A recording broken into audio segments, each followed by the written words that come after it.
Hello friends, welcome back to my channel. Friends, आज मैं आपके साथ शेयर करी गिलोय काढ़ा की रेसिपी, जिसको पीने के बाद आपकी रोग प्रतिरोधक क्षमता बढ़ जाएगी। ये बहुत ही आसान और असरदार है। इस काढ़े को लगातार पीने से हमारी रोग प्रतिरोधक क्षमता बढ़ जाती है। गले में खराश है, सर्दी है, जुकाम है, अगर आपको बदन दर्द है तो इस काढ़े को पिएं, आपको बहुत ही आराम मिलेगा। हमारे इम्यूनिटी पावर को बढ़ाने के लिए गिलोय का काढ़ा बहुत ही बेस्ट है। आज मैं आपको एकदम सिंपल और आसान तरीके से गिलोय का काढ़ा बनाना बताऊंगी। दोस्तों, वीडियो पसंद आए तो इसे लाइक ज़रूर कीजिएगा। चलिए बिना देर किए हुए रेसिपी को स्टार्ट करते हैं। गिलोय का काढ़ा बनाने के लिए मैंने एक छोटा टुकड़ा अदरक का लिया है, इसको अच्छे से वॉश कर लिया है। 2 लौंग लिया हुआ है। एक छोटा टुकड़ा मुलैठी लिया हुआ है। खांसी ठीक करने में मुलैठी बहुत ही फ़ायदा करता है। हमें पूरा नहीं डालना है, इसमें से थोड़ा सा ही डालेंगे। 1 पिंच के करीब हमने सेंधा नमक लिया हुआ है। सेंधा नमक अगर आप काढ़ा बनाते हैं तो उसमें यूज करें, बहुत ही बढ़िया होता है। सर्दी जुकाम को ठीक करने में मदद करता है। 1 पिंच के करीब काली मिर्च पाउडर यूज कर रही हूँ मैं। अगर आपके पास खड़ी काली मिर्च है तो आप उसको ले लीजिए। 4 से 6 काली मिर्च लेनी है।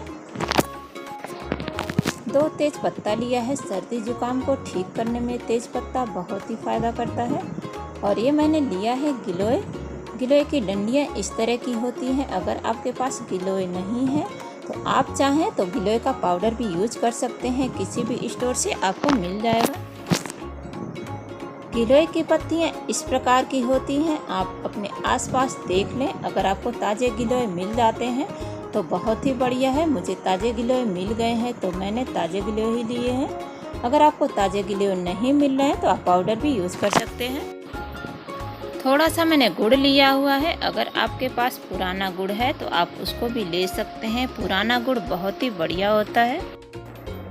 10 से 15 तुलसी के पत्ते लिए हुए हैं। हमने ताज़े तुलसी के पत्ते लिए हुए हैं। अगर आपके घर में तुलसी का पत्ता नहीं है तो आप आसपास से भी ले सकते हैं।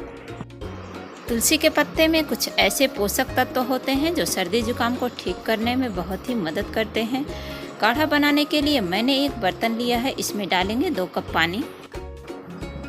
अगर आपके घर में ज़्यादा लोग हैं तो आप पानी ज़्यादा भी ले सकते हैं। मैं यहाँ पर 2 कप पानी यूज कर रही हूँ। अब हम गैस को ऑन कर देंगे और पानी को गर्म होने देते हैं। हमने जो गिलोय की डंडियाँ ली हुई है इसको छोटे छोटे टुकड़ों में काट लेंगे। मुझे ताज़े गिलोय मिल गए हैं, मैं यहाँ पर ताज़े गिलोय यूज कर रही हूँ। इसको कूटने में बहुत ही आसानी होती है। अगर आपके पास ताज़े गिलोय नहीं है, सूखी हुई है, तो आप उसको भी ले सकते हैं। आप चाहें तो इसे मिक्सी में भी पीस सकते हैं। मैं यहाँ पर खलबट्टे का यूज कर रही हूँ। जो गिलोय हमने काट के रखा था उसको खल के अंदर डाल देंगे। अब हम इसमें ऐड करेंगे तुलसी के पत्ते। एक छोटा टुकड़ा अदरक का डालेंगे। अब हम इसमें ऐड करेंगे मुलैठी। मुलैठी हमें इसमें ज़्यादा नहीं यूज करना है, बस थोड़ा सा ही यूज करना है। इसमें से मैंने थोड़ा सा काट लिया है, इसको खल के अंदर डाल देंगे। अब हम इसमें ऐड करेंगे लौंग। हमने जो भी इंग्रेडिएंट खलबट्टे के अंदर डाली है उसको अच्छी तरह से कूट लेंगे। आप चाहें तो इसे मिक्सी में भी पीस कर डाल सकते हैं। मैंने सारी चीज़ों को अच्छे से कूट लिया है। कूटने के बाद ये इस तरह की हो गई है। अब हम इसको पानी के अंदर डालेंगे। पानी भी हमारा उबलने लगा है। अब हमने जो इंग्रेडिएंट कूट के रखी थी उसको पानी के अंदर डाल देंगे। सारे इंग्रेडिएंट डालने के बाद इसे अच्छे से मिलाएंगे। इसे मैंने अच्छे से मिक्स कर लिया है। अब हम इसमें डालेंगे तेज़पत्ता। तेज़पत्ता से सर्दी जुकाम ठीक हो जाता है। इसे मिक्स कर देंगे जिससे पानी के अंदर चला जाए। अब हम इसमें डालेंगे थोड़ी सी काली मिर्च पाउडर। अगर आपके पास काली मिर्च पाउडर नहीं है तो आप खड़ी काली मिर्च भी यूज कर सकते हैं। 4 से 6 काली मिर्च आप डाल सकते हैं।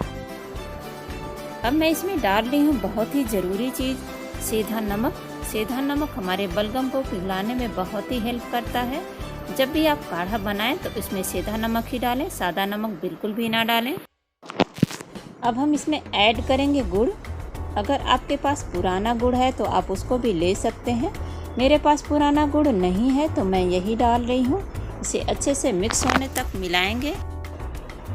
सारी चीज़ें मैंने पानी के अंदर डाल दिया है। इसे लो फ्लेम पे 10 से 15 मिनट तक पकाएंगे। जो भी हमने इंग्रेडिएंट इसमें डाली है उसका अर्क अच्छे से आने तक इसको पकाना है।